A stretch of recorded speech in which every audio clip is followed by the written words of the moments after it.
నమస్తే, welcome to Disha TV.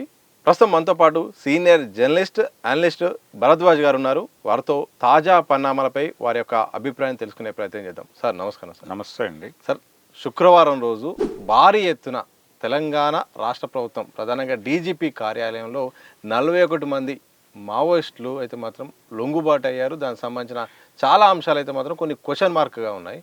ఆ నేపథ్యంలో ఒక్కసారిగా ఈ భారీ ఎత్తున లొంగుబాటు పైన మీరు ఒకవేళ ఏం చెప్పదలుచు? అంటే ఈ లొంగుబాటు జరిగిన పద్ధతి, ఆ లొంగిపోయిన వాళ్ళ ముఖాలు, లేదు వాళ్ళు మాట్లాడుతున్నటువంటి పద్ధతి చూస్తే ఒక నేరేటివ్ని జనాలలో కల్పించేటువంటి ప్రయత్నం జరుగుతోంది అనేది అర్థమవుతూనే ఉంది. అంటే డీజీపీ గారు స్పష్టంగా చెప్పారు, ఓకే, వీళ్ళని వేరే ప్రాంతాలకి వెళ్ళిపోమని చెప్పారు. వెళ్ళిపోమని చెబితే అక్కడ వీళ్ళు అడ్జస్ట్ కాలేక, పార్టీ నిర్ణయాన్ని కాదనలేక ఏం చేయాలో అర్థం కాక ఇక్కడికి వచ్చి సరెండర్ అయిపోయారు ఓకే అనేది వీరు చెప్పారు. వారు కూడా అదే చెప్పారు. లొంగిపోయిన వాళ్ళు కూడా అదే మాట్లాడారు దాదాపుగా. అవును. అంటే అర్థం ఏమిటి? ఈ లొంగిపోయిన వాళ్ళు అందరూ నిజంగానే మావోయిస్టు పార్టీతో లింకులు ఉన్నటువంటి వాళ్ళ, లేకపోతే నిజంగా వాళ్ళు చెప్తున్నటువంటి బాధ్యతల్లో పనిచేస్తున్న వాళ్ళ? అంటే ఇక్కడ స్పష్టంగా కనిపిస్తున్నది ఏంటంటే టోటల్గా ఆదివాసీ సమాజాన్ని మొత్తాన్ని మావోయిస్టు సమాజంగా ముద్ర వేసేటువంటి ప్రయత్నం రాజ్యం చేస్తోంది. ఓకే, ఏ ఆదివాసీ అయినా సరే మావోయిస్టే వాళ్ళ దృష్టిలో. ఓకే, కాబట్టి వీళ్ళు మావోయిస్టులు అవునా కాదా అని మీడియాకి కూడా సందేహాలు వచ్చాయి నిన్న వాళ్ళని చూసిన తర్వాత. వాళ్ళు కొన్ని ఆయుధాలు పట్టుకొచ్చి అప్పచెప్పారు. ఓకే, అంటే ఆయుధాలతో లొంగిపోవటం లేదు తెలంగాణలో, ఛత్తీస్గఢ్లో ఆయుధాలతో లొంగిపోతున్నారు, లేకపోతే మహారాష్ట్రలో వీటితో లొంగిపోతున్నారు, గడ్చిరోలిలో లొంగిపోతున్నారు, ఇక్కడ మాత్రం అలా చేతులు ఒప్పుకుంటూ వచ్చి సరెండర్ అవుతున్నారు అని చెప్పి ఒక పద్ధతి, ఒక చర్చ నడిచింది. ఓకే, కాబట్టి ఎక్కడైనా ఆయుధాలతోనే లొంగిపోతారు అనేటువంటి ఒక సామాన్యత కల్పించడం కోసం నిన్న ఆయుధాలతోనే సరెండర్ చేసుకున్నారు.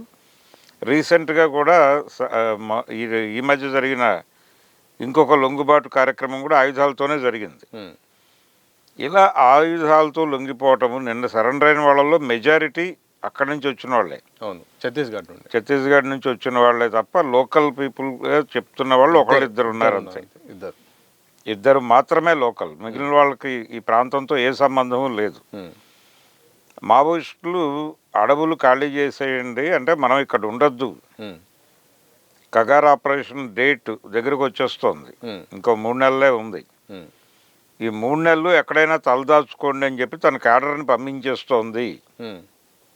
వివిధ ప్రాంతాలకు వాళ్ళు వెళ్తున్నారు అనేది కూడా ప్రజల మనసుల్లో నాటటం అనేది నిన్నటి సరెండర్ ప్రోగ్రాం యొక్క ఉద్దేశం.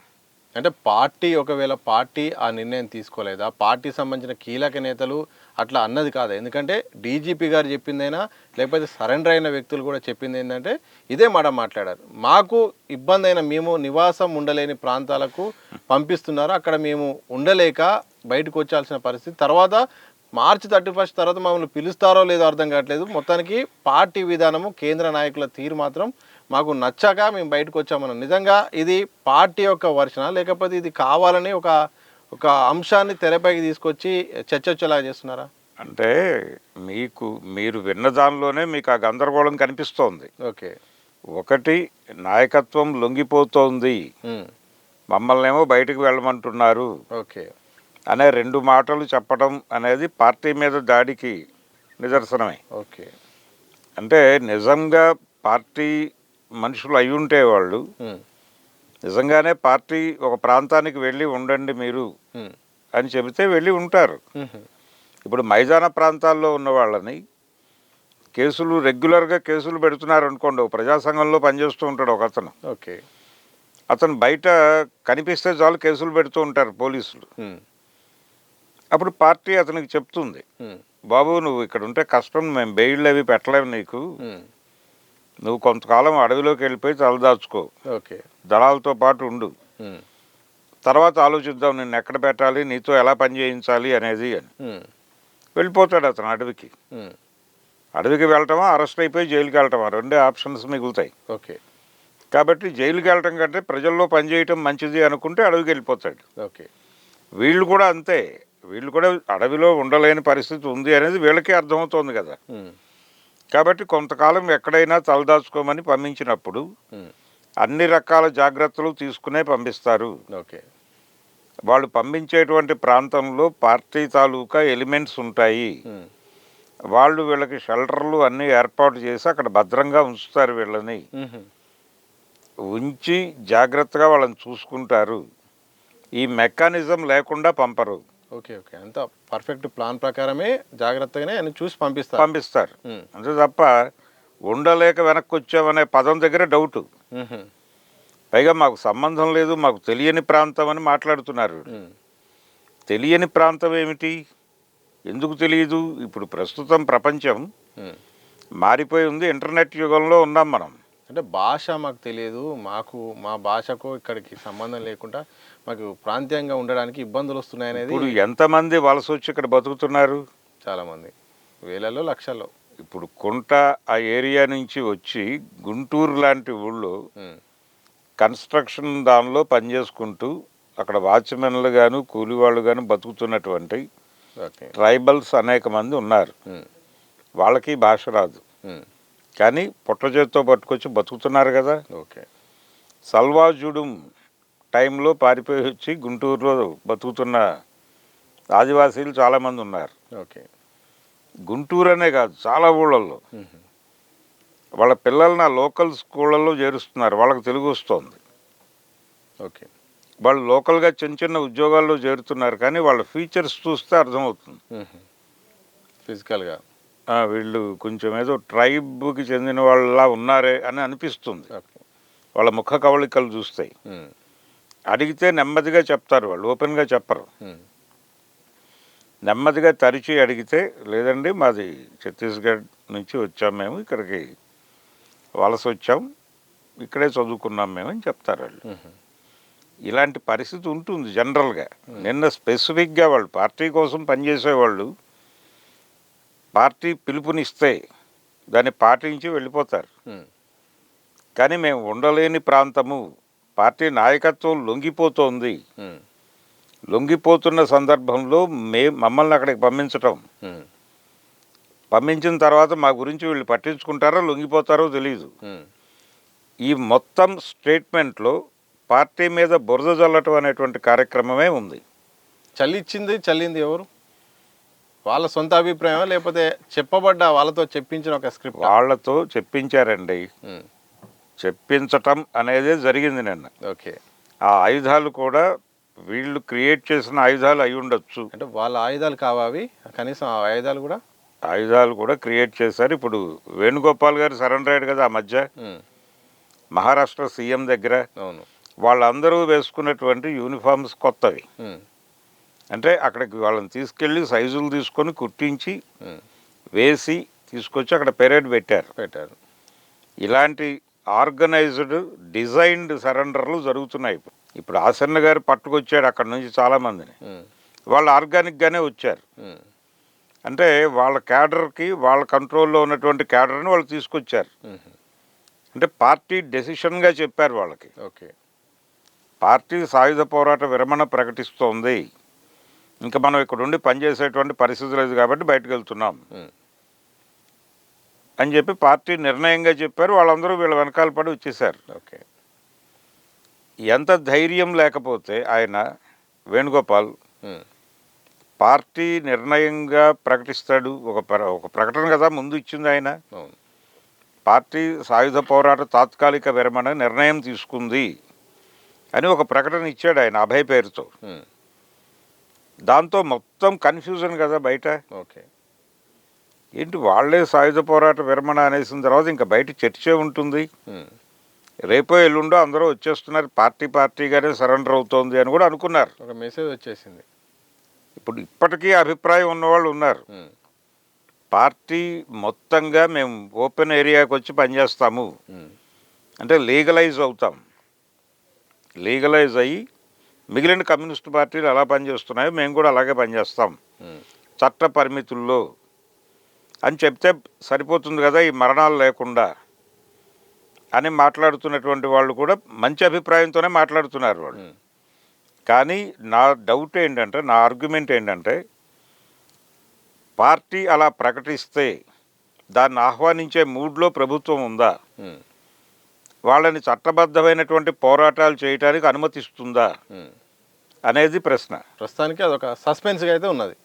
ఆహా, ఆ పరిస్థితి లేదు అనేది అర్థమవుతోంది స్పష్టంగా. వాళ్ళైతే చెప్తున్నారు కదా సార్, మేము తప్పకుండా మా ఉద్యమం ఏంటో మీరు త్వరలో చూస్తారు కదా, మీకు అన్ని అనుమానాలు ఉన్నాయి కానీ మా ప్రజా పోరాటాలు ఏందో మా పంత ఏందో త్వరలో చూస్తారు అన్నారు అని చెప్తున్నారు. ఇప్పుడు నిన్నటి సరెండర్ల నుంచి మనకు అర్థమయ్యే విషయం ఏంటంటే, టోటల్గా ఆదివాసీ సమాజాన్ని మావోయిస్టు సమాజంగా చెప్పాలని రాజ్యం అనుకుంటోంది.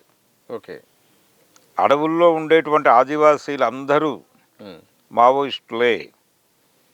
మావోయిస్టుల పేరుతో వాళ్ళని సరెండర్ చేసుకోవాలి. చేసుకుని మావోయిస్టు రిహాబిలిటేషన్ స్కీమ్ కింద వాళ్ళకి ఎక్కడో చోట ఇప్పుడు బాంబే కాలనీలు లాంటివి కట్టించేసి వాళ్ళని అక్కడికి తరలించేయాలి. వాళ్ళకు ఒక ఊరు ఉంటుంది కదా అక్కడ, అవును, అడవిలో. అవును. ఆ గూడెం నుంచి వాళ్ళని తరలించేస్తారు. వాళ్ళని అడవి నుంచి బయటకు తీసుకొచ్చేస్తారు. అడవులు ఖాళీ చేయిస్తారు మావోయిస్టుల పేరుతో. మీకు అర్థమవుతోందా? నాకు అర్థమైంది. అడవుల్లో నుంచి ఆదివాసీలు బయటకు వచ్చేస్తారు మావోయిస్టుల ముసుగులు. కానీ నా డౌట్ ఏంటంటే సార్, ఇప్పుడు ఈ సరెండర్ అయినప్పుడు వాళ్ళకి సంబంధించిన డేటా అంతా కూడా ఇస్తున్నారు. వాళ్ళ పేరు, వాళ్ళ వయస్సు, అలాగే వాళ్ళ ప్రాంతము, పార్టీలో డిజిగ్నేషన్ కూడా ఇస్తారు. ఇవన్నీ కూడా తప్ప మరి? ఇప్పుడు చెప్పడానికి ఏముందండి ఎవరి మీదైనా. ఇప్పుడు వాళ్ళు రకరకాల వార్తలు స్ప్రెడ్ చేస్తున్నారు బయట, పద్ధతిగానే చేస్తున్నారు కదా. ఓకే. ఇప్పుడు గ్రీన్ టైగర్స్ అనే పేరుతో ఆ మధ్యకాలంలో ఉమ్మడి ఆంధ్రప్రదేశ్లో ఒక ఆర్గనైజేషన్ నడిచేది. ఆర్గనైజేషన్ కాదు, అది పోలీసులే గ్రీన్ టైగర్స్ అనే పేరుతో పోలీసులు చేసిన హత్యల్ని వాళ్ళు క్లెయిమ్ చేసుకునేవాళ్ళు. ఓకే. ఇప్పుడు మావోయిస్టు సానుభూతి పరులని వీళ్ళు టార్గెట్ చేసి చంపేసి గ్రీన్ టైగర్స్ పేపర్ ప్రకటన ఇచ్చేవాళ్ళు, వాళ్ళకి గ్రేడ్ ఇచ్చేది. వాళ్ళు గ్రీన్ టైగర్స్ అనే పేరుతో పేపర్కు ప్రకటన వచ్చేది. అతను ఇన్ఫార్మరు, అందుకని చంపేశాం అని ప్రకటన వస్తుంది. చంపించింది మాత్రం రాజ్యం చంపుతుంది. చంపేసి గ్రీన్ టైగర్స్ అనే పేరుతో ప్రకటన వస్తుంది. ఇతను విప్లవ ద్రోహి, విప్లవకారుల సమాచారాన్ని పోలీసులకు అందజేస్తున్నాడు అని మా దగ్గర నికరమైన సమాచారం ఉంది, అందుకని చంపేశాం, దానిపైన విచారణ కూడా ఏముండదు అంటారు. అతను పార్టీ కార్యకర్త అయి ఉంటాడు, పార్టీ మెంబర్ అయి ఉంటాడు బయట ఉండి.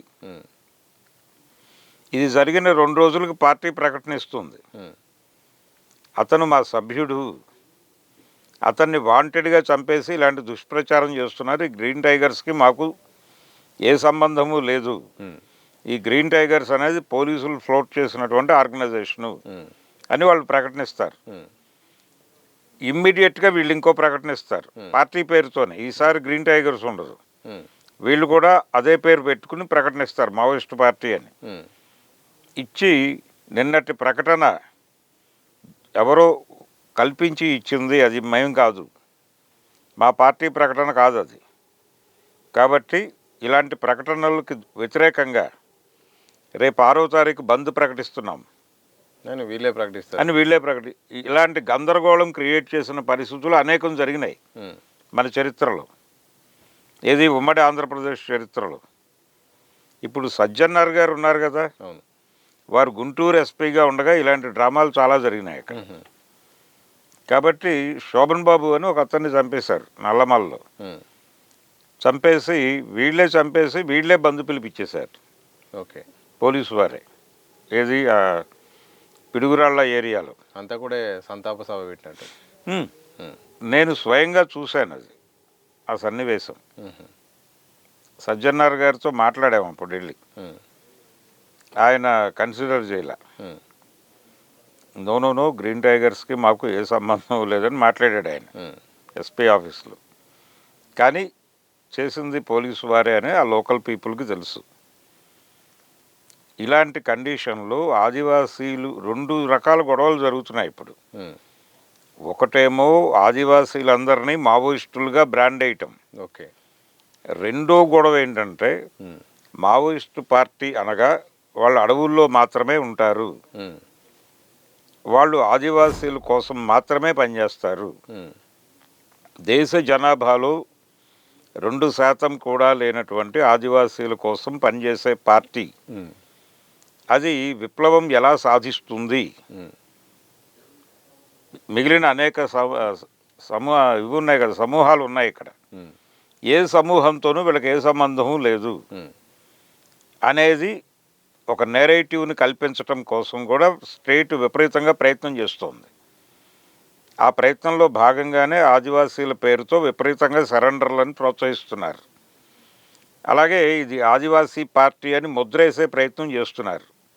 కానీ మావోయిస్టు పార్టీ కేవలం ఆదివాసుల కోసం మాత్రమే లేదు, ఆదివాసుల కోసము పనిచేస్తోంది. సమాజంలో ఎవరికి ఏ సమస్య ఉన్నా ఆ పార్టీ అడ్రస్ చేసి పనిచేస్తుంది. మావోయిస్టులు అనగానే వాళ్ళు ఆదివాసుల కోసమే ఉన్నారు అని చెప్పడం తప్పు. కారంచేడులో పీపుల్స్ వారే పనిచేసింది కదా. కారంచేడు దాడి జరిగినప్పుడు అక్కడ కత్తి పద్మారావు గారితో కలిసి ఆ శిబిరం వేసింది పీపుల్స్ వార్ పార్టీనా ఇంకెవరైనానా? మరి ఆదివాసుల కోసమే పనిచేస్తారని అలా చెప్తారు వీళ్ళు. చుండూరులో శిబిరం వేసింది పీపుల్స్ వార్ పార్టీయే కదా. ఇలా ఎక్కడెక్కడ లేరు? సింగరేణి కార్మిక సమాఖ్య వాళ్ళు ఆదివాసులు కాదు కదా. ఎన్ని చోట్ల పనిచేయలేదు? క్యాపిటేషన్ ఫీజు గురించి జరిగినటువంటి ఉద్యమాల్లో రాడికల్ స్టూడెంట్స్ యూనియన్ ఉంది, ఆదివాసులు కాదు కదా విద్యార్థులందరూ. ఇలా అనేక సందర్భాల్లో అనేక ప్రాంతాలలో అనేక ఉద్యమాలలో రిజర్వేషన్ వ్యతిరేక ఆందోళన జరిగినప్పుడు రిజర్వేషన్లు ఉండాలి అని చెప్పి ఉద్యమించినటువంటి సందర్భం ఉంది. ఓకే, పీపుల్స్ వార్ వాళ్ళు ఆదివాసులు కాదుగా, దళితులు. ఎందుకు పనిచేసింది? ఎక్కడ పని చేయలేదు. అడవిని కేవలం అడవిని ఎందుకు ఎంచుకున్నారంటే ఇప్పుడు పీడిత ప్రజలని అణిచివేయటానికి రాజ్యం తరఫున పోలీసు వ్యవస్థ ఉంది, సైన్యం ఉంది. మరి పీడిత ప్రజల తరఫున రాజ్యాన్ని కంట్రోల్ చేయడానికి కూడా ఒక సైన్యం కావాలి కదా. అందుకని సైన్యం ఉండాలి. ప్రజా సైన్యం లేకుండా ప్రజలకు జరిగేది ఏమీ లేదు అని మావో అందుకే అన్నాడు. అందుకని వీళ్ళ కోసం ఏర్పడినటువంటి సైన్యం వాళ్ళు ఇప్పుడు వాళ్ళకి రకరకాల ఇవి ఉంటాయి. మన కంటోన్మెంట్ ఏరియా ఉంది కదా, సైన్యం అక్కడ ఉంటుంది కదా. వచ్చి అక్కడి నుంచి పిలుపు వచ్చినప్పుడు వెళ్తారు వీళ్ళు ఇక్కడి నుంచి వారు జోన్కి. అలాగే అడవుల్లో షెల్టర్ ఉంటుంది కాబట్టి అక్కడ దాచిపెడుతున్నారు ప్రజా సైన్యాన్ని. అంతే తప్ప అడవుల్లో మాత్రమే ఆదివాసుల కోసమే మాత్రమే పనిచేయటం కాదు. అలా కుదించి చూపించే ప్రయత్నం ఒకటి జరుగుతుంది, ఒక కుట్ర. ఈ కుట్ర మేధావుల్లో కూడా ఇంకిపోయి ఆదివాసీల కోసమే పనిచేస్తే ఈ దేశంలో విప్లవం ఎలా వస్తుంది అని మాట్లాడతారు. ఓకే, జరిగిన అనేక ఉద్యమాలని మర్చిపోయి అయితే కొన్ని తప్పులు జరిగినాయి. కొన్ని తప్పులు జరిగిన మాట వాస్తవం. దాని మీద చర్చ పెడితే వాళ్ళు మాట్లాడటానికి సిద్ధంగా ఉన్నారు. ముఖ్యంగా లిబరలైజేషన్ జరిగిన తర్వాత ప్రజలు రకరకాల ఇబ్బందులకి గురవుతున్నారు. ఓకే, సమాజంలో పిచ్చివాళ్ల సంఖ్య పెరుగుతోంది. సైకియాట్రిస్ట్ వ్యాపారం విపరీతంగా పెరిగింది.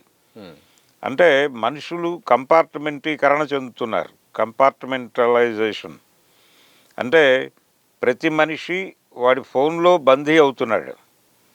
అలాగే తనకు సంబంధించిన విషయాలు తన తల్లితో కానీ, తండ్రితో కానీ, భార్యతో కానీ, కొడుకుతో కానీ, కూతురుతో కానీ పంచుకోవడం లేదు. ఎవరు ఎవరితోనూ ఏమీ పంచుకోవడం లేదు. డ్రాయింగ్ రూమ్ కల్చర్ పోయింది ఇళ్లలో. అలాగే డైనింగ్ టేబుల్ మీద కనీసం కూర్చుని భోజనం చేసేవాళ్ళు, అది పోయింది. డైనింగ్ టేబుల్ మీద బట్టలు బాడేసుకుంటున్నారు. ఎవరి భోజనం వాళ్ళు వాళ్ళ పద్ధతిలో వాళ్ళు ఆర్డర్ పెట్టుకుని వాళ్ళ గదుల్లో వాళ్ళు తింటున్నారు. ఓకే, ఇది నడుస్తున్నటువంటి ప్రపంచం. ఎవరికి వాళ్ళు ఒక యూనిట్గా మారిపోయి పక్క యూనిట్ సమస్యల్ని పట్టించుకోవట్లేదు, వాళ్ళ సమస్యల్ని వీళ్ళకి చెప్పటం లేదు. దాంతో సీరియస్ ఇష్యూ రైజ్ అయినప్పుడు నాతో ఎవరూ లేరు అని వాళ్ళే అనుకుని ఎవరికి చెప్పుకోవడానికి మొహమాట పడిపోయి చచ్చిపోతున్నారు. ఆత్మహత్యలు పెరుగుతున్నాయి సమాజంలో. ఓకే. ఆత్మహత్యలు పెరుగుతున్నాయి, సంఘీభావం చచ్చిపోయింది. జనాలు ఒక ఇంట్లో ఉంటున్నటువంటి ఒక ఫ్యామిలీలో కూడా యూనిటీ లేదు. ఎవరి గోల వారిది, ఎవరి గది వారిది, ఎవరి ఫోన్ వారిది, ఎవరి జీవితం వారిది.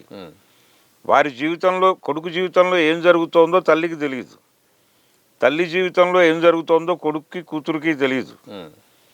ఇలా ఏ కంపార్ట్మెంట్కి ఆ కంపార్ట్మెంట్ని చీల్చేసి పిచ్చోళ్ళని పెంచుతున్నారు, ఆత్మహత్యలు పెంచుతున్నారు. కన్జ్యూమరిజం పెరిగిపోయింది. ఈ కన్జ్యూమరిజం అనేది జనాలని చావగొట్టేస్తోంది. చావగొట్టేయటం అంటే మీకు అనవసరమైన వస్తువులు కూడా అవసరమైన వస్తువులుగా భ్రమింపజేస్తున్నారు. కనీసం కారు ఉండాలి కదా, కనీసం రాయల్ ఎన్ఫీల్డ్ బైక్ ఉండాలి కదా, కనీసం ఒక 10 బెడ్రూమ్ల ఇల్లు ఉండాలి కదా. ఇవి కాదు మినిమం నీడ్స్, కనీస అవసరాలు ఇవి కాదు. కానీ ఇవన్నీ కనీస అవసరాలుగా మారిపోయినాయి. సరదాగా వీకెండ్లో ఒక మలేషియాకో ఎక్కడికో ఒక టూర్కి వెళ్ళాలి కదా. కనీసం బ్యాంకులో ఎప్పుడూ 1 లక్ష రూపాయలు లేని జీవితం జీవితమా? ఇలాంటి నేరేటివ్స్ అన్నీ పిల్లలకి కల్పిస్తున్నారు. పిల్లలు పెద్దవాళ్ళని చావుగొట్టేస్తున్నారు.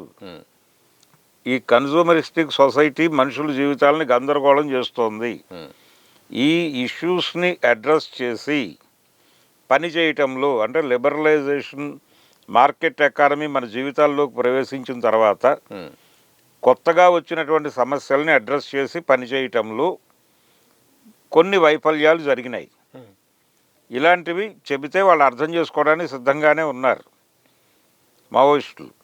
అది మాత్రమే కాదు, క్యాస్ట్ ఇష్యూని కూడా భారతదేశంలో కులం అనేది వర్గంగా ఆపరేట్ అవుతోంది. ఓకే. ఇక్కడ కూలీ కులములు ఉన్నాయి, దోపిడీ కులములు ఉన్నాయి చాలా స్పష్టంగా. దానికి పారిశుధ్య పనులు చేస్తున్నటువంటి బ్రాహ్మలు ఎవరైనా ఉన్నారా ఈ దేశంలో? బ్రాహ్మలు అనేటువంటి కులం అది చేసేటువంటి పని ఒకటి ఉంది. వాళ్ళు పౌరోహిత్యం చేస్తారు. పౌరోహిత్యం అందరూ నేర్చుకోవట్లేదు.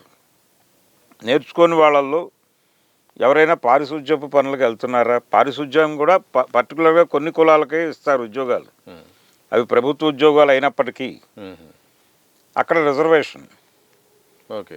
వాళ్ళకి, వాళ్ళు ఆఫీసర్ ఉద్యోగాలకి రారు. వచ్చిన వాళ్ళు 4-5 చూపించి ఇది ఒక వర్గం అంటారు. క్రీమీ లేయర్ అని ఒక విచిత్రమైన సిద్ధాంతం చెప్తారు. కాబట్టి భారతదేశంలో కులం అనే దాన్ని అర్థం చేసుకోవటంలో కూడా కమ్యూనిస్టు పార్టీలు గందరగోళానికి గురయ్యాయి అని విమర్శించండి. ఓకే. వాళ్ళు అర్థం చేసుకుని చర్చించడానికి సిద్ధంగానే ఉన్నారు. ఇలా నిర్మాణాత్మకమైనటువంటి విమర్శలు కాకుండా పార్టీ కోర్ ఐడియాలజీని దెబ్బకొట్టడం, పార్టీ స్పిరిట్ని దెబ్బకొట్టడం, పార్టీని ఒక సమూహానికి కుదించేటువంటి ప్రయత్నం చేయటం, ఇవన్నీ వాంటెడ్గా స్టేట్ వీళ్ళతో చేయిస్తోంది. ఆ నేరేటివ్ కల్పిస్తున్నారు ఇప్పుడు. మావోయిస్టులు అనగా వాళ్ళు అడవుల్లో ఉంటారు. మీరు ఎవరైనా చిన్నపిల్లవాడిని అడగండి క్వశ్చన్, మావోయిస్టులు ఎక్కడ ఉంటారంటే అడవుల్లో ఉంటారు. అడవుల్లో ఎవరితో ఉంటారు? ఆదివాసీలతో ఉంటారు. ఆదివాసీల కోసం ఉంటారు. మిగిలిన ప్రపంచంతో వాళ్ళకి సంబంధం లేదు, వాళ్ళకి తెలియదు అన్నట్టుగా క్రియేట్ చేయబడుతుంది. అలా క్రియేట్ చేస్తున్నారు. అడవుల్లో ఉండే ఆదివాసీలందరినీ మావోయిస్టులుగా చెప్తున్నారు. సార్, ఇప్పుడు సరెండర్ అవుతున్న వాళ్ళందరూ కూడా, ఎన్కౌంటర్లో బలవుతున్న అందరూ కూడా, అరెస్ట్ అవుతున్న అందరూ కూడా నక్సలైట్లతో, మావోయిస్టులతో పేరు చెప్తున్న అందరూ కూడా మావోయిస్టులు కాదా? అందరూ మావోయిస్టులు అయ్యే అవకాశం లేదే. ఏది ఇప్పుడు అడవిలో ఆదివాసీల్లో దీని పట్ల వ్యతిరేక అభిప్రాయం ఉన్నవాళ్ళు కూడా ఉండొచ్చు. వాళ్ళకేవో రకరకాల అభిప్రాయాలు ఉంటాయి. ప్రతి మనిషి ఒక ఐడియాలజీతో నడవాలి అనేటువంటి అభిప్రాయమే తప్పు. భిన్నమైన ఆలోచనలు ఉంటాయి ఒక్కొక్కళ్ళకి. వాళ్ళు సమాజాన్ని ప్రతి ఒక్కళ్ళు విడివిడిగా దర్శిస్తారు. ఓకే. వారి దర్శనంలో నుంచి వారు ఎలా ఉండాలి అనేది నిర్ణయం తీసుకుంటారు. దాన్ని ఎవరు డిక్టేట్ చేయలేరు. కాబట్టి ఆదివాసీ సమాజంలోనే కాదు, దళిత సమాజంలో కూడా కొంచెం భిన్నంగా ఆలోచించే వాళ్ళు ఖచ్చితంగా ఉంటారు. ఉండి క్వశ్చన్ చేస్తారు. వాళ్ళు క్వశ్చన్ చేసే పద్ధతి ఉంటుంది. వ్యతిరేకించే వాళ్ళు కూడా ఉంటారు. ఓకే. ఉండరు అనుకోవడం తప్పు. ఉమ్, వాళ్ళకి అర్థం చేయించడం కోసం పార్టీ ప్రయత్నం చేస్తుంది నిరంతరంగా. ఉమ్, అంటే వాళ్ళు వ్యతిరేకించారు కాబట్టి వాళ్ళ మీద దాడులు చేయాలని అనుకోదు. ఉమ్, వాళ్ళని కూర్చోబెట్టి అర్థం చేయించి వాళ్ళని కలుపుకోవటమో లేదు న్యూట్రలైజ్ చేయటమో ఓకే. అది చేయటానికి నిరంతరం కృషి జరుగుతుంది. ఉమ్, అంతే తప్ప వాళ్ళతో పార్టీకి ఉన్నటువంటిది శత్రువైరుధ్యం కాదు. ఉమ్, శత్రువైరుధ్యం అంటే ఇక వాళ్ళని నిర్మూలించడం తప్ప వేరే మార్గం లేదు అనుకోవడం. ఓకే.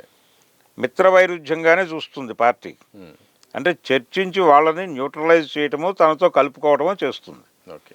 కాబట్టి భిన్నమైన అభిప్రాయాలు వాళ్ళు ఉంటారు అనేది వాస్తవమే. ఉమ్, కానీ ఇప్పుడు వీళ్ళు టోటల్గా అందరినీ గంపగొత్తగా మావోయిస్టులు అంటున్నారు. ఓకే.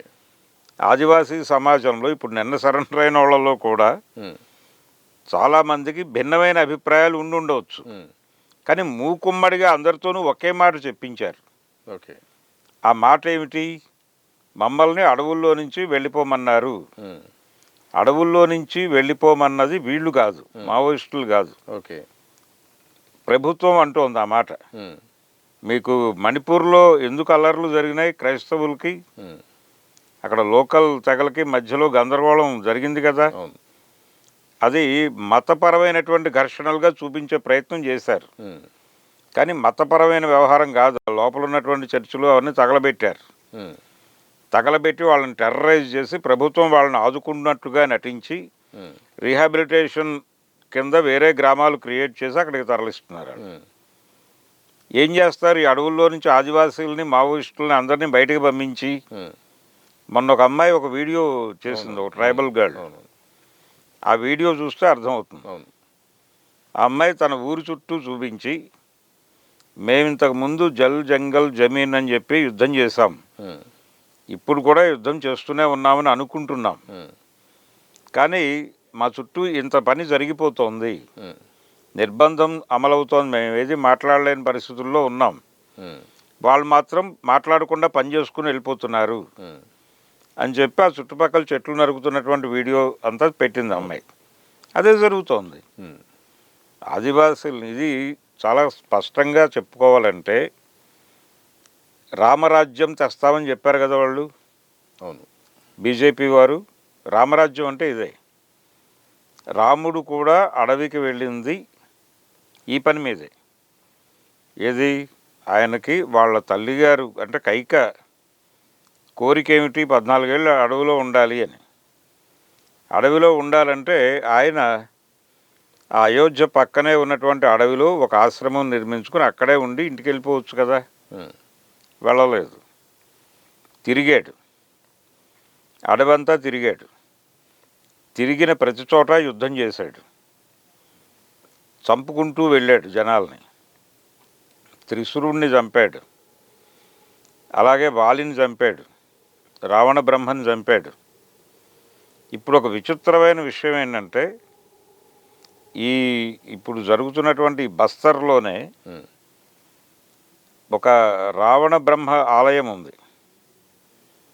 అక్కడ పూజారులు వాళ్ళందరూ మడావి అనేటువంటి ఇంటి పేరుతో ఉన్నవాళ్ళు. హెడ్మా ఇంటి పేరు కూడా అదే, అవును. మడావిని. ఇది చూస్తే రామాయణం పోలికలు కనిపిస్తున్నాయి ఇక్కడ. అలా ఆయన అడవులు అంతా తిరిగి జనాల్ని టెర్రరైజ్ చేసి లోపల చంపి లొంగుబాట్లు చేసుకుని ఒక్క సైనికుడిని తీసుకెళ్ళలేదు ఆయన అయోధ్య నుంచి. అక్కడ లోకల్గా ఉన్న వైరుధ్యాలని వాడుకుని కొంతమందిని తన వెనక కట్టేసుకుని వాళ్ళని గైడ్ చేస్తున్నట్టుగా నటించి వాళ్ళతో వాళ్ళనే చంపించి వీళ్ళని తనకి సరెండర్ చేసుకుని ఆ తర్వాత వచ్చి పట్టాభిషేకం చేసుకున్నాడు ఆయన. ఈ క్రమం చూస్తే ఆపరేషన్ కగార్ రూట్స్ అక్కడ ఉన్నాయి, రామరాజ్యంలో ఉన్నాయి. కాబట్టి చాలా ప్రమాదకరమైనటువంటి పరిస్థితుల్లో ప్రపంచం ఉంది. రామరాజ్యం అంటే ఇదే. కాబట్టి ఈ రామరాజ్యాన్నే తెస్తున్నాం మేమని చెప్తున్నారు వాళ్ళు. ఎవరు? భారతీయ జనతా పార్టీ వారు, కేంద్ర ప్రభుత్వం, ఎన్డీఏ నాయకత్వం. సో ఈ రామరాజ్యం అనేటువంటి పేరుతో ఇప్పుడు అందరినీ బ్రాండ్ చేస్తున్నారు. బ్రాండింగ్ ప్రోగ్రాం కూడా రామాయణంలో నుంచే తీసుకున్నారు వీళ్ళు. ఎవరినైనా సరే చంపదలుచుకున్న వాడిని బ్రాండ్ చేసి చంపేయాలి. విపరీతమైన ప్రచారం జరగాలి. విపరీతమైన ప్రచారం చేసి వాళ్ళు దుర్మార్గులు అని ప్రచారం చేసి అప్పుడు చంపాలి. ఒక జస్టిఫికేషన్ ఉండాలి. ఇంత ఇంత రామరాజ్యం నడుస్తున్నటువంటి పరిస్థితి ఇప్పుడు ప్రస్తుతం మనకి కగార్ ఆపరేషన్లో నడుస్తోంది. కాబట్టి ఇది చాలా బీభత్సమైనటువంటి ప్లాను. భారతదేశంలో ఫాసిజం అనే దాన్ని చాలా అద్భుతంగా తీసుకొచ్చారు వీళ్ళు. కాంగ్రెస్ పార్టీకి పాతరేశారు. కాంగ్రెస్ పార్టీ ఇప్పట్లో కోలుకుంటుంది అనేటువంటి నమ్మకాలు కూడా ప్రపంచానికి లేకుండా చేయగలిగారు. వీళ్ళు మొదటి అంటే మేము ఇది చేయబోతున్నాం అనేది 1992 డిసెంబర్ 6వ తారీఖున ప్రపంచానికి ప్రకటించారు. 92 డిసెంబర్ 6వ తారీఖున బాబ్రీ మసీదుని పగలగొట్టారు వీళ్ళు. బాబ్రీ మసీదుని పగలగొడతాం అంటున్నారు, కానీ పగలగొట్టడం వీళ్ళ వల్ల అవుతుందా అనుకున్నారు అందరూ. ఈజీగా పడగొట్టారు.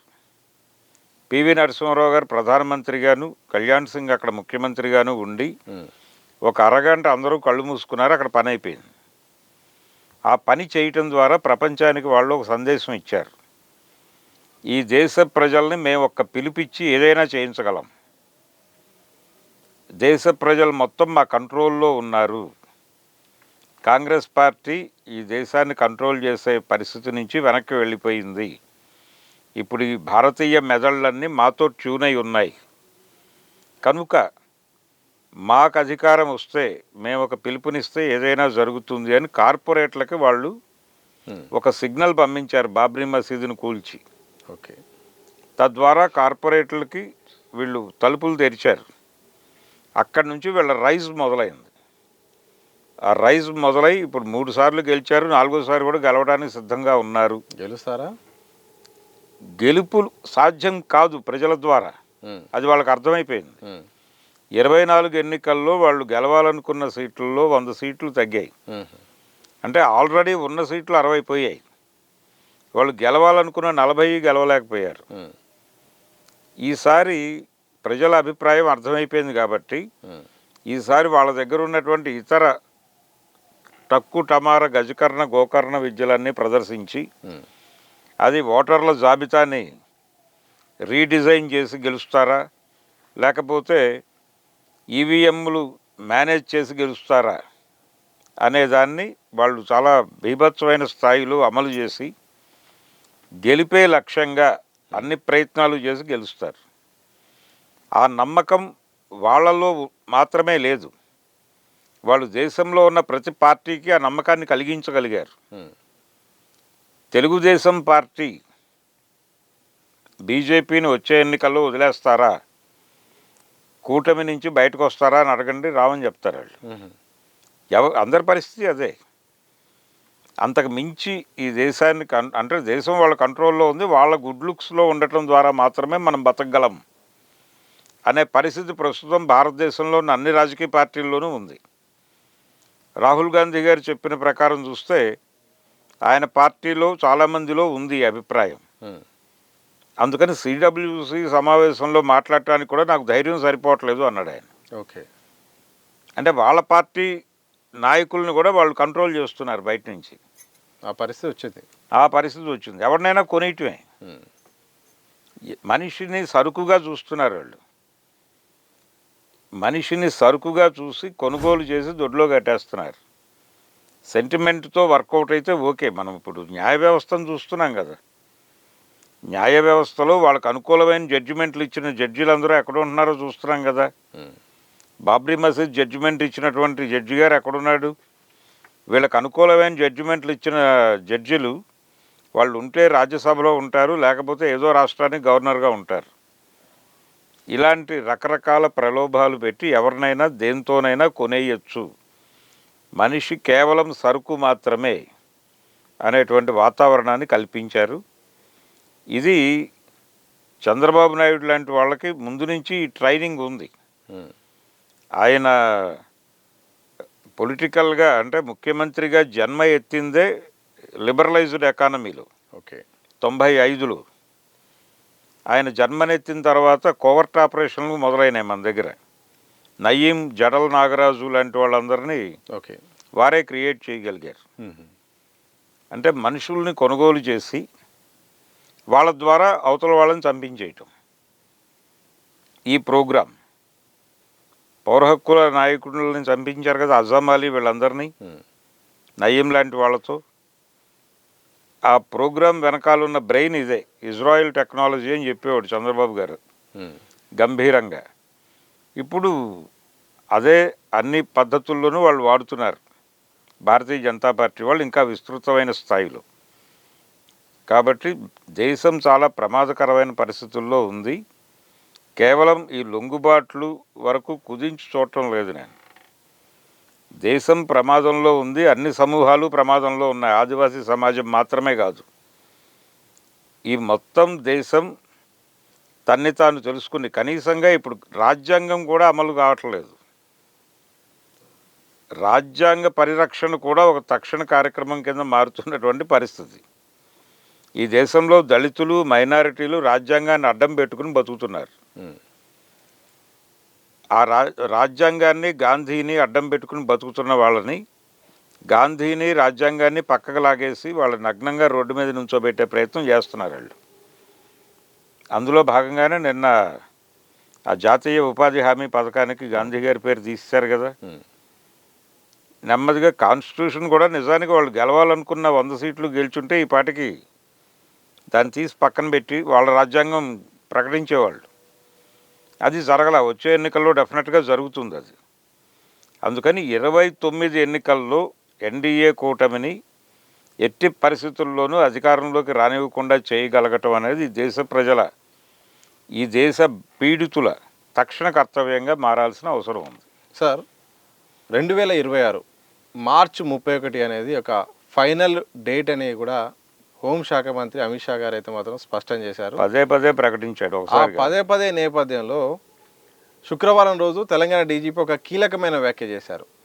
ఖగార్ అనేది మార్చి 31 తర్వాత చాలామంది ముగుస్తుంది అనుకుంటున్నారు, కానీ ఖగారు ఆగదు అని మాట్లాడారు. దీని ఆంతర్యం ఏంటి? ఈ మాటల ద్వారా ఏం చెప్పదలుచుకున్నారు? నిజంగా ఖగార్ ఆగుతుందా, ఆగదా? అలాగే క్యాంపులను ఆ తర్వాత ఎత్తేస్తారా, ఉంచుతారా? క్యాంపులు ఎత్తేయరు, ఖగార్ ఆగదు. అలాగే ఆ లొంగిపోయిన వాళ్ళతో చెప్పించిన మాట కూడా విన్నారు మీరు. వారేం చెప్పారు? మార్చి వరకు బయట గడపండి, మార్చి తర్వాత మళ్ళీ పిలుస్తామన్నారు మా నాయకులు అని చెప్పారు. అంటే మార్చి తర్వాత క్యాంపులు వెళ్ళిపోతాయని, మార్చి వరకు ఎలాగో భరిస్తే మిగిలిన వాళ్లతో ఆ తర్వాత పార్టీ బతకచ్చని మావోయిస్టు పార్టీ అనుకుంటోందని ఒక నేరేటివ్ని ప్రజలకు కల్పించాలని అనుకుని ఆ మాటలు మాట్లాడించారు వాళ్ళు. కానీ వాస్తవం ఏంటంటే అది ఒక డెడ్ లైన్ పెట్టుకున్నాడు ఆయన, అంతే. ఆ డేట్ ప్రకారం జరగాల్సినంత వరకు జరుగుతుంది. ఇంత మాత్రం చేత ఇక్కడ మావోయిస్టు ఉద్యమం చచ్చిపోతుంది అనే భ్రమ లేదు వాళ్ళకి. ఇది ఒక స్పిరిట్తో ఒక ప్రోగ్రాం పెట్టుకుని, ఒక టైం బౌండ్ పెట్టుకుని కార్యక్రమం అమలు చేశారు. టార్గెట్ అంతవరకే, అంతకు మించి ఏమీ కాదు. స్పష్టంగా ఖగార్ అనేది కొనసాగుతుంది సోదర్ గారు చెప్పినట్టు. అలాగే క్యాంపులు కూడా కొనసాగుతాయి. చివరి అంటే ఇప్పుడు విప్లవం మాత్రమే కాదు, విప్లవము, తిరుగుబాటు ఇలాంటి పదాలు వినటానికి కూడా వాళ్ళు సిద్ధంగా లేరు. ఉద్యమాలు ఇలాంటి పదాలు వినటానికి, చదవడానికి, చూడటానికి కూడా వాళ్ళు సుముఖంగా లేరు. వాళ్ళకి కావలసినది బానిస జాతి. బానిసలు కావాలి వాళ్ళకి. బానిసల్ని ఎలా తయారు చేయాలో వాళ్ళకి తెలుసు. సైకలాజికల్గా బానిసత్వం అనేది ఇంప్లాంట్ చేస్తే అద్భుతంగా పనిచేస్తుంది అనేది వాళ్ళకి తెలుసు. అందుకని మతం ద్వారా ఆ కార్యక్రమాన్ని చేస్తున్నారు వాళ్ళు. స్వర్గం, నరకం ఇలాంటి నెరేటివ్స్ అన్నీ బుర్రల్లో సింక్ చేసి, మనది హిందూ మతం, మనం చాలా ప్రమాదకర పరిస్థితుల్లో ఉన్నాం, మనల్ని కబళించడానికి ముస్లింలు సన్నద్ధంగా ఉన్నారు, ఏ క్షణమైనా మనని చంపేసి దేశం మాది అని ప్రకటించుకునే అవకాశం ఉంది, భారతదేశంలో మనం ఇప్పుడు గనక కదలకపోతే ఇంకొక 3-4 సంవత్సరాల్లో భారతదేశం అనేది ప్రపంచ పటంలో ఉండదు, ఇది పాకిస్తాన్ అయిపోతుంది లేకపోతే బంగ్లాదేశ్ అయిపోతుందని మాట్లాడుతున్నారు వాళ్ళు. ఇలాంటి ఒక దారుణమైన నెరేటివ్ని ప్రపంచంలో కల్పించడం ద్వారా మనం ఎంతకాలమైనా సస్టైన్ అవ్వగలం అని బుర్రల్ని కంట్రోల్లోకి తీసుకునేటువంటి ఒక కార్యక్రమం వాళ్ళు దాదాపు 80 నుంచి చేస్తున్నారు. అందులో భాగమే ఈ కల్పనలన్నీ, కగార్ ఆపరేషన్, కల్పనలు కగార్లు ఇవన్నీ అంతే. ఇది చాలా దారుణమైన కండిషన్లో ఉంది దేశం. ప్రతి ఒక్క పార్టీ భయపడుతోంది, ప్రతి ఒక్క సమూహం భయపడుతోంది. వీళ్ళని యునైట్ చేసి 29 ఎన్నికల్లో వీళ్ళని కొద్ది మేరకైనా నిరోధించగలిగిన పరిస్థితి రాగలిగితే అది ఒక్కటే మార్గం. అంటే రాజ్యాంగాన్ని నమ్ముకుని బతుకుతున్న సమూహాలని కలుపుకుని, అలాగే ఈ మార్కెట్ ఎకానమీ వలన సఫర్ అవుతున్నటువంటి అన్ని సెక్షన్స్ని కలుపుకుని వాళ్ళ నుంచి ఒక కొత్త వెల్లువ క్రియేట్ చేసినప్పుడు మాత్రమే మావోయిస్టు ఉద్యమం బతుకుతుంది ఇక్కడ. ఓకే, ఆ ప్రయత్నం జరగాలి. అంటే ఈ సమూహాల్లోకి రిట్రీట్ కావాలి. వాళ్ళు రిట్రీట్ అయితే ఇంకొక వెల్లువ క్రియేట్ చేయడానికి అవకాశం దొరుకుతుంది. అది ఒక్కటే దేశాన్ని కాపాడే మంత్రం, అంతకుమించి వేరే మార్గం లేదు. కాంగ్రెస్ పార్టీయో రాహుల్ గాంధీ గారో ఏదో చేయగలరు అనేది కూడా అనుమానమే. ఓకే, ఎందుకంటే ఆ పార్టీకి ఉండే లిమిటేషన్స్ ఆ పార్టీకి ఉన్నాయి.